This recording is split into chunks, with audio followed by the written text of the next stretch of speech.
Well, hello there, fellow geeks and geekettes, and welcome to yet another recommendation video for the times of self-isolation. I've already done 2 videos like that concerning reading, where I talked about my favorite reads as far as both comic books and novels go. And today, while having some dark thoughts, as each and every one of us has these days, and not only these days, but, you know, time after time, everybody's got dark thoughts, I said to myself that I would approach this from a slightly different perspective that I had originally intended to. I originally wanted to recommend things that I love the most and that I think many people love, many geeks and nerds love, like The Lord of the Rings and Star Wars, episodes 1 through 6. Episodes 1 through 6, and I do love the prequel trilogy, because I grew up watching both the original and the prequel trilogy, and The Phantom Menace was actually the first film I saw in cinema, so I do love The Phantom Menace, and I do love Jar Jar Binks. Bugger off if you don't agree with me. So yeah, and the expanded universe shows like The Clone Wars or The Mandalorian, which is fantastic. But that wouldn't really be anything new, and most of people that watch these kind of videos have seen those things anyway, and they know that they are perfect for, you know, escapism and for forgetting dark thoughts and depression and fear of reality and things like that. But I really wanted to pick films that hold a very special. That have a very special place in my heart, and that I think are perfect not only as a day-to-day watch, but especially these days when you have to stay at home and forget the outside world as much as possible. And my picks, I would say, are very much diverse as far as genres go. So I think that everybody will find something that he or she will like.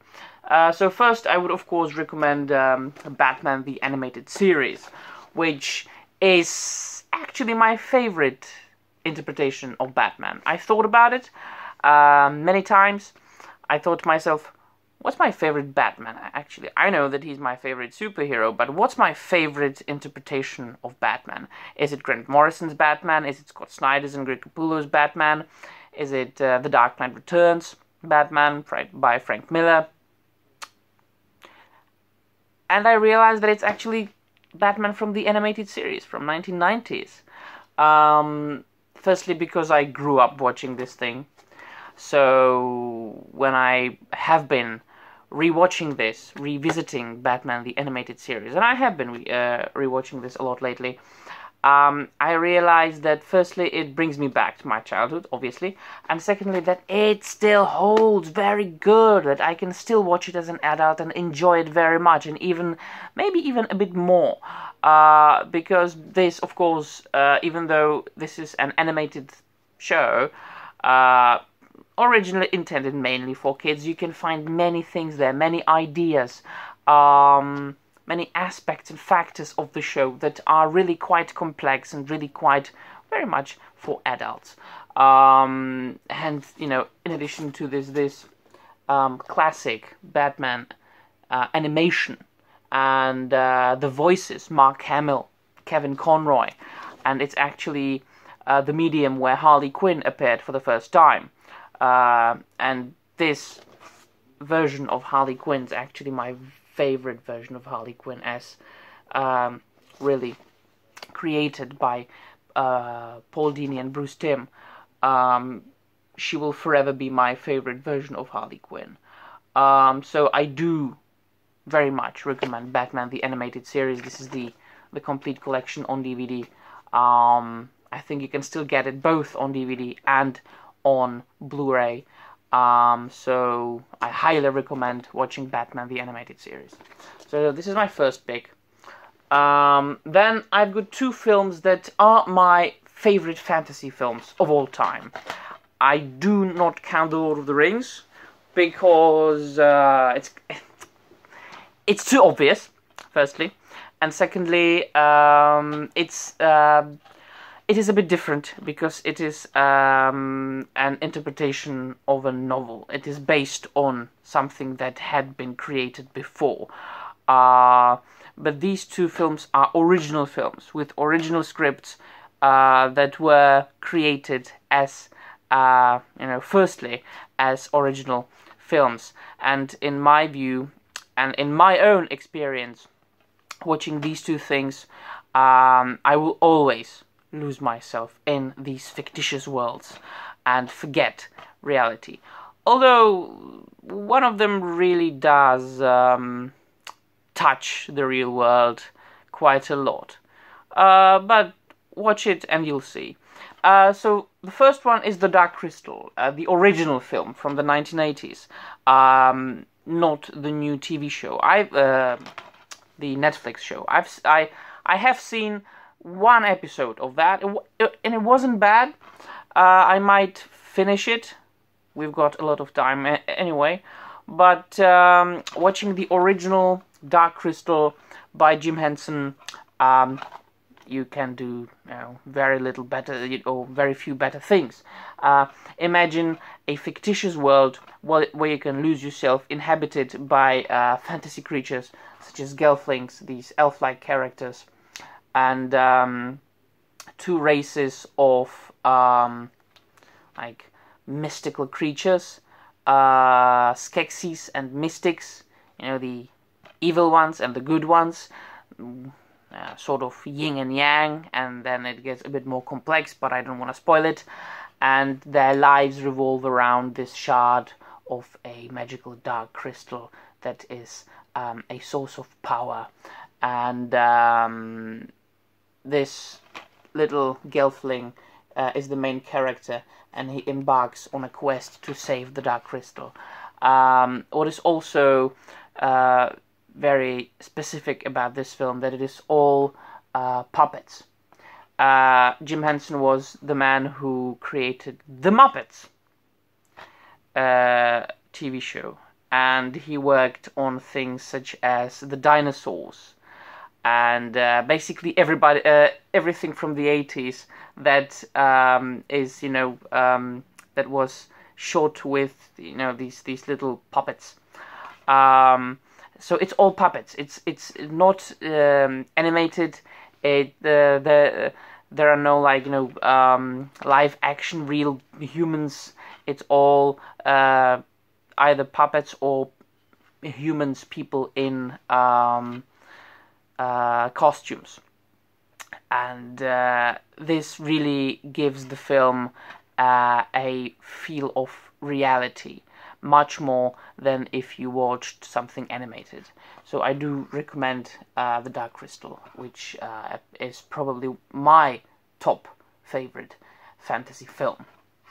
Then I've got The Wizards, a film by Ralph Bakshi, who was a revolutionary, or is he still alive? I don't know. A revolutionary filmmaker in animation for adults. His films are really not for kids. They are not for children. Wizards maybe a bit more than, for instance, what was the name? Fritz the Cat or something like that. It is also about a fantasy land, fictitious land, which is really not that fictitious, because you could really understand it as a post-apocalyptic future Earth, and it really is when you watch the film and understand what's going on. Where there are two wizards, mighty wizards, brothers. One of them is fighting for the good, the other one is fighting for the evil. And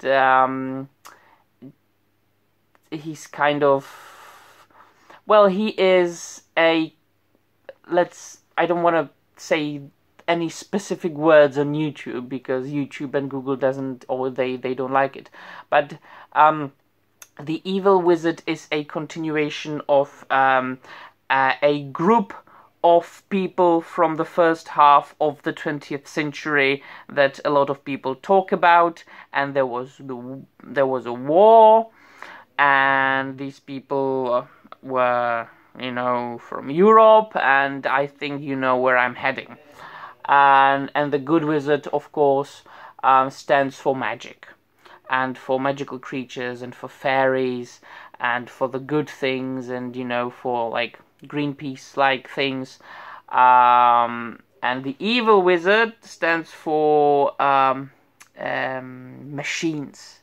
It's really like Tolkien was writing. This is very much inspired by Tolkien's writing, because Tolkien also portrayed the evil characters as characters using machines and heavy machinery, whereas the good characters like elves and hobbits, their lives revolved around nature and magic and simplicity and simple life and art. So this is a really deep film. You can both watch it as just an escapist film and lose yourself in the fantasy world, but then it's got many ideas. It's full of criticism of the real world and people in it, and so on and so forth, and really does criticize the maybe too much use of machines and weapons and heavy machinery in the world. So, the wizards. You can see that I've got a framed poster there, and this is a calendar, an official Dark Crystal calendar, and I've got a Dark Crystal picture there, so you can really see that I do love these films. Then I've got some comedies, which I think everybody should watch. They are British comedies, and each and every time I watch them, and I have rewatched each and every episode of this, like, shite, sorry, I hope it didn't break. I have rewatched each and every episode of this TV show like 1,000 times, and each and every time I laugh my ass off, and it's Red Dwarf, a British sitcom, sci-fi sitcom, about a group of people who get stuck on a spaceship far, far in the deep space, millions or thousands of years in the future, and it's just hilarious. So I do recommend Red Dwarf. Watch it for yourself. I really don't want to talk about it too much, because I've already been talking for 13 minutes. I have to cut it short. So Red Dwarf, definitely. A sci-fi, British, or British sci-fi sitcom from the 90s, and you will laugh your ass off. Then Monty Python. You can't go wrong with Monty Pythons, really. Some people say that British humor is dry. It's my favorite kind of humor. And watching Monty Pythons, it's the same as with Red Dwarf. I've rewatched Monty Python and the Holy Grail specifically like 10 times at least, and each and every time I laugh like a maniac. So whatever you watch made by Monty Pythons, be it their continuous TV show or their movies, I do recommend it. My personal favorite is Monty Python and the Holy Grail. This is a Czech Blu-ray, so that's why it's written in Czech here. And it might be because I am a literary enthusiast and a history enthusiast, so that's why this this parody of King Arthur is my favorite. But whatever you can watch, whatever you can get by Monty Pythons, get it, watch it. It'll help you get through these dark times with laughter on your face. And last but not least, I would recommend an animated TV show, quite a modern animated TV show. I think that the first season came out at around, what was it, 2011, something like that, and it's Adventure Time. Yes, this is still sealed, because I have watched like I've got all the episodes in, like, you know, electronic format, not on physical media, but I have recently decided to get all the Adventure Time episodes on physical medias, and I haven't still managed to rewatch it.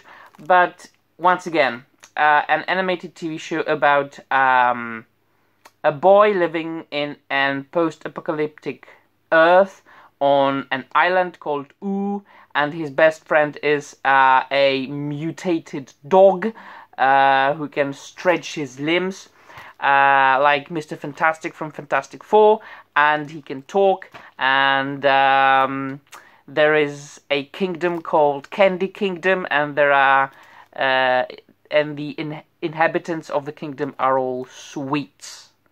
So there are like little anthropomorphized candy bars, little anthropomorphized chewing sweets and lollipops and muffins and donuts and things like that. And there's the evil Ice King, and it's very crazy. It's so crazy you won't believe it. And I love it to death. And maybe of all these things, I would recommend Adventure Time the most, because it's just so crazy that you will instantly forget about the real world there. So yeah, that's it. I could of course recommend more, but that would take hours. I could recommend Ren and Stimpy.